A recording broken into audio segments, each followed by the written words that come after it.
design နဲ့လာပြီးချက်ပြုတ်ဆိုရင်အကောင်းတဲ့ industry ကူကာလေးကိုရှာနေရလားဒီ media event pro လေးနဲ့မိတ်ဆွေတို့ကိုပြပေးချင်တယ်ဒီဟာလေးမှာဆိုရင်တန်ရှင်းရေးပြုလို့ရလွယ်ကူပြီးမိဖို့ကြောင့်ရဲ့အလှကိုပို့ပြီးပေါ်လင်တော့အစီမှာပါဒီဟာလေးမှာဆိုရင် O2O လည်းလက်ဆောင်ပါပါတယ်ဗျာကဲဒီမှာပါတဲ့ function လေးကိုကျွန်တော်တို့တစ်ချက်လောက်ကြည့်လိုက်ရအောင်ဗျာ media event pro ရဲ့ဝက်အားကိုကတော့2200ဝက်အသုံးပြုပေးထားတာတွေ့ရတယ်ဒီဟာလေးမှာပါတဲ့ function တွေဆိုရင် fry ကြော်ရပါမယ် hotpot လောက်တာပါမယ် deep fry ပါမယ်ပြီးရင် boil ရင်းနှီးတဲ့ပါမယ် steam ပေါင်းတာပါမယ် soup ပြုတ်လောက်တာပါမယ်ပြီးရင် boost clock ပါမယ်ဗျဒီ boost clock ကိုနှိပ်လိုက်ပြီဆိုရင်တခါတည်း2200ဝက်ကိုတခါတည်းရောက်တော့မှာဖြစ်ပါတယ်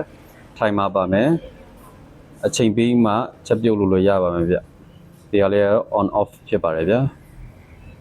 ဒီ induction cooker တွေကတန်လိုက်တာနဲ့အလုပ်လုပ်တာမဟုတ်လို့တန်လိုက်ပါတဲ့ STO တွေတန်လိုက်အိုးတွေကိုဒါအသုံးပြုရမှာပဲဖြစ်ပါတယ်ဗျဒီဟာလေးကို385,000နဲ့ Goret Mobile Electronic မှာလာရောက်ဝယ်လို့ရပါတယ်ခင်ဗျာ